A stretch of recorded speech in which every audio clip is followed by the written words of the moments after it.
Hey guys, we are back for chapter 37 of Book Scavenger. So the last chapter, they just ran onto a bus and they just got caught running and hiding onto the bus. They're running away from Barry and Clyde again. I have a theory whose bus this is. I really hope I'm right. Maybe you guys already know. I don't know. But here we go. Chapter 37. It was the man who'd been leaning against the front of the bus. A toilet flushed from somewhere in the back, and a voice from behind them said, "Hey, Mikey, you had one responsibility. Keep groupies off the bus. How hard is it?" "Sorry, Trevor," Mikey sputtered. "They flew around the corner. It happened so fast I didn't even realize." Matthew made a gerbil-like chirping sound. The color had drained from his face, and he was staring at Trevor with his mouth open.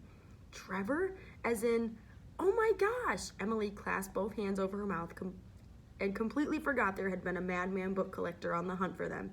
This was Trevor, the drummer of Flush. "Sorry we crashed your bus," James said. "We're not groupies or anything." He looked at Emily and Matthew. "At least, I'm not. I mean, no offense. I'm sure your music is great and all. My grandma is kind of strict about what I listen to," and James collapsed into the booth behind him. "Sorry," he said. "It's been a long night." He let out a sigh and dropped his head back against the red pleather of the booth. Trevor chewed on his lip piercing while he studied them. "Do these two walk?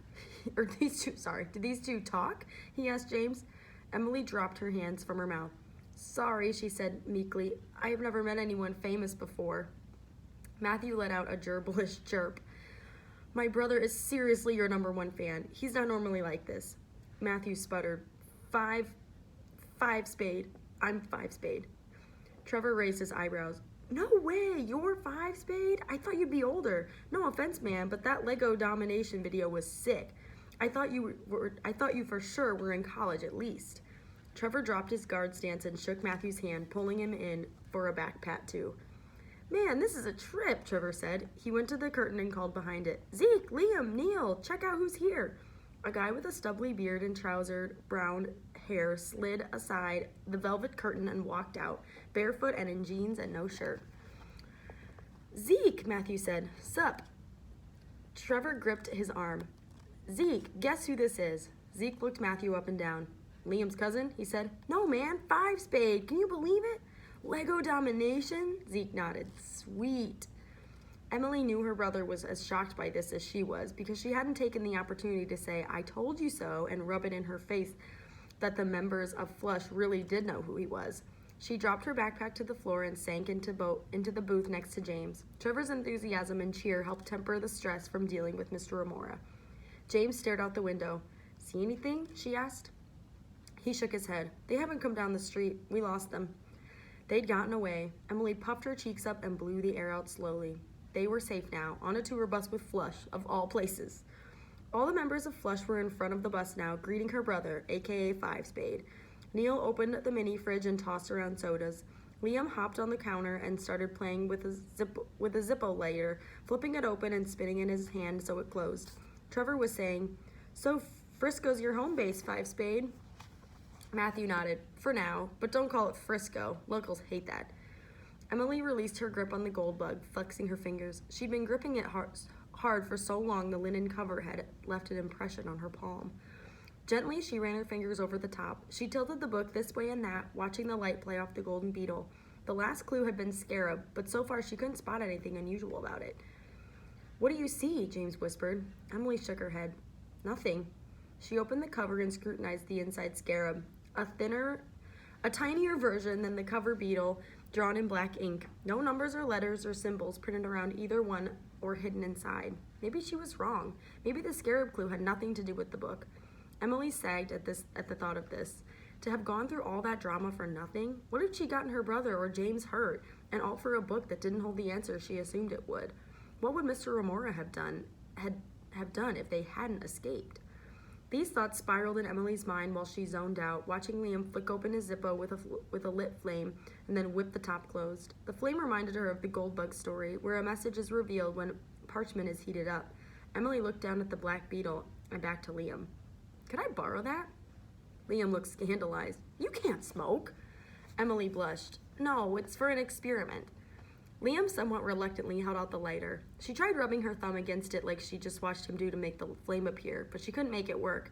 "Can you light it for me and wave it over this page?" Matthew was still carrying on a conversation with the other Flush members. He'd relaxed into his normal self now and was describing the new stop-motion video he was in the middle of making. Liam waved the lighter over the white page with the black scarab. Like this, he asked. Maybe a little closer, she said, when the page remained white. Too close, Trevor yelled, noticing what Liam was doing. Liam jerked his hand back in surprise. The guys in the bus erupted into laughter. Sorry, Liam said with a grin. It's okay, Emily said. It was probably a dumb idea Look! James pointed to the page. Lines, the color of weak tea, began to appear around the black beetle. I was right! Emily waved Liam back to the book. Do more! There must be invisible ink on this page. The heat makes it visible. The group huddled around the book to watch as line after line slowly began to appear, revealing a map of San Francisco.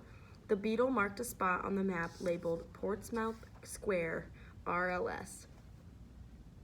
There's the map.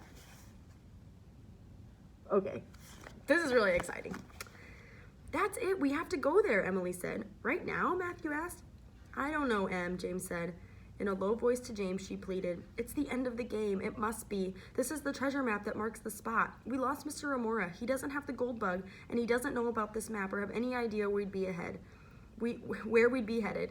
If we do this tonight, we solve Mr. Griswold's game. We can call Jack at Bayside Press tomorrow, and we'll tell him about Mr. Remora, too. James tugged thoughtfully at Steve, considering all this. Don't you want to see what Mr. Griswold's treasure will be?